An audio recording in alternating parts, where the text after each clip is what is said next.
Hi, I'm Cash, and welcome back to Cash Talks Football, where I break down all the goals scored in the Premier League. Using my over 20 plus years coaching experience and all the other things I've done in the old footballing world, I give you a bit of a different insight to the other pundits on TV, and I try to actually give you a clear and concise message what's going on. I don't like to build up, or I just really like to get straight to the point on my old YouTube channel here. Now, if there's anything you like that I'm saying, sorry, not saying, but how I'm breaking things down, let me know in the comments, because one thing as a coach, it's very hard for me to do it sort of verbally, because not a lot of what you do on the field is you're breaking things down, showing people tactics, showing people things. It's so much easier. Show people, get them involved, they learn faster.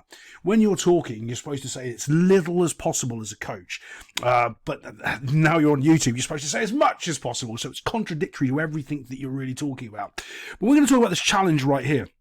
Now, this is going to be people aren't going to like what I'm going to say here, but this is not a penalty, right? And this is the problem that you have, okay? The guy kicks the ball, the Man City player, but then he kicks the Wolves player. The Wolves player kicks the Man City player.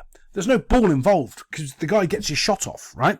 So then you have this problem. Well, if both players have kicked each other, is it really a foul? Well, no, not really, because if the ball's gone and the Man City player's followed through and kicked the guy, well, is that a foul? No, because he's followed through from the ball, but he's kicked the guy.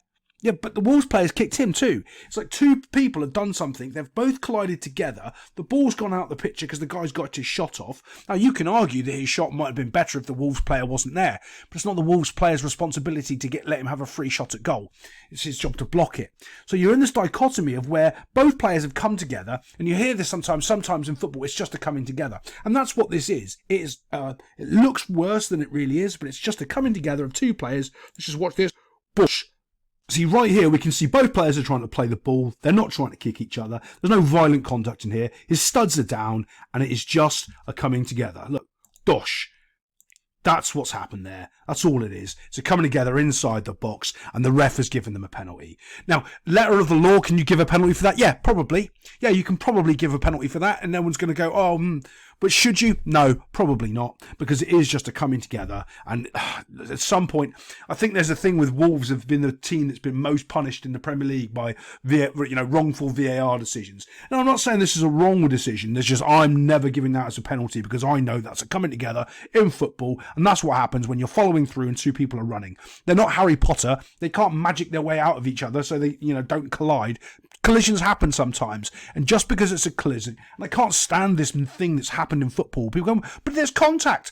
Contact doesn't mean it's a foul, and it doesn't mean it's a penalty. Any single time someone uses that analogy of, there's contact, so it's a penalty, they're a clown. Never listen to a word they're saying. But there was clearly contact, so it was definitely a penalty. No, right. Let's get on to the pen. It's Haaland. Obviously, he steps up, slots it into the box, and away we go. I've talked enough about penalties. If you want to hear about it, genuinely, it's I've never scored a penalty, and I've never missed a penalty because I've never taken a penalty. Not in a pressure game. Obviously in training and stuff over the years, but I just can't stand penalties. It's interesting when you do breakdowns of goals, because normally what happens is people look at the last sort of moment before the ball goes in, and that's what they're sort of breaking down and analysing because they're generally terrible at understanding football. But this is the moment when the goal is created here. This guy's first touch. The ball's played to him, and it bounces off him. As it bounces off him, he lets this little, I think it's Rodri, comes in here and nicks the ball. And just because his first touch isn't quite good enough, let's have a little look. As move it forward. Do you see that? He gets to get in and poke the ball away because he's not in control of the ball. That's how important your first touch is. Now, there's also this thing, you can understand this if you've played at a certain level, where players look good when they are a lower standard because their first touch isn't quite crisp and good enough, and their athletic ability is so good it makes up for their first touch being bad. People go, well, why can't they make it at a higher level? Because they're really good. Yeah, they're not. Their first touch is bad, and they never get punished by it because their athleticism is so good. But when you're against other athletes that are as good and powerful and as strong as you, when that first touch, just like that, is a mistake, you get punished. And here's the thing that Rodri does after he just won the ball here. Look at this guy who's just lost it, right? Rodri's won the ball off him and he was next to him. He carried on his run. This guy didn't do anything. He didn't just track the player, run back and deal with it, which if he did, he could have helped stop this whole situation, right? Because De Bruyne passes it into him here. He's just casually, I lost the ball, don't worry. he can't really get to De Bruyne because De Bruyne was a little further down the field. Fair enough. But if Rodri's won the ball next to you and then sprinted past you, you could be running with him. So when this ball comes in right now, you would have been there to stop this pass or help try and contain the pass coming into the back post, and he hasn't. He's just lazy. That's one of the most important things you can do. You can always run in football. You can always try to track the runner. Doesn't matter how good you are, how good your first touch is, how good your pass. So then he puts the ball up to the back post, and Haaland smashes it into the net box. Now, normally I'd be ostracising the defender here for letting Haaland pull away, but because the ball was stolen in transition and then it's so quick on the counter, straight into De Bruyne, back out to Rodri and across, you can give the defender a little bit of leeway. And he's a right back, so he's not as tall as Haaland. He's not really, prolific. Look at how just he beasts him in the air, just absolutely destroys the kiddie. But you've got to be a little bit aware, and you've got to kind of try to stop the ball getting there in the first place. Because if you put the ball up to Haaland, chances are he's going to score. I'm talking about this matchup because of the size difference of the two. Let's get on to the next goal. On to the next penalty decision, and I think this one is actually a pen, even though I'm going to say the word minimal contact. But that's not the issue. It's where the contact is, and it's on his back here. It took me a little while to look at it because I was looking at the feet down here for a little while. It's not. It's just about there. Watch this as it comes across. Do you see the shove right there? That's what the penalty is about. It shoves him there. That's what puts his balance off. That's what stops him getting his strike away. And that's what makes him completely miss the ball. Bosh, because it's the shove right there in the bottom of the back. Does he go the same place, keeper? Oh, he does, but he still beats you anyway. Yeah, power on that. That was quite good. Good penalty. This is on the keeper. Man City haven't been that strong this year at the back. As much as they're good going forward, they have leaked terrible goals. And this is kind of a terrible goal to give up. When the cross comes in, the keeper just kind of whiffs at it and just pokes it straight down to the Wolves player, who smashes it into the net box. And these are dream volleys as well. It's bouncing off up to the ground, and he just gets to swing at it and put it straight into the net box.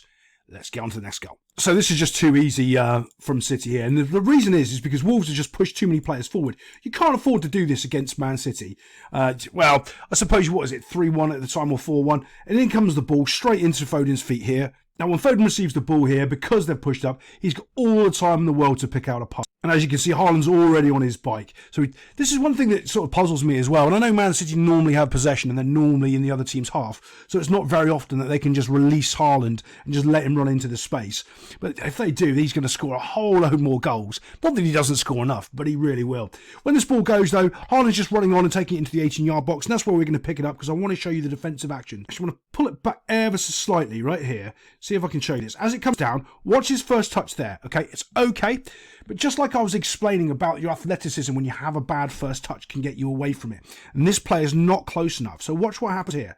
You see that? Bump, bump, it bounces off his knee and he's not close enough to react to it and he's not quite there. That's what I'm talking about. Haaland's athleticism gets him away, just because he's so good and so big and strong. And this guy's not close enough there to read that and actually take it away from that little mistouch there. One thing that baffles me is that this guy overcommits. He knows Haaland's left foot and he knows he wants to cut in on the inside of him and he overcommits onto that right foot for some reason. And all the Haaland needs to do is just put the brakes on, turn and find his spot, which he does. Stops, turns and then finds his spot and rifles it into the goal. Here you can see the separation because he's gone so far. You can see that there's that little tiny triangle of space right there that's happened and the ball's on the far side there and then he can just put it into the far corner.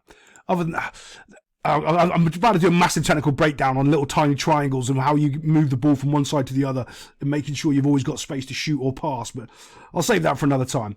I'll see you next time on Cash Talks Football.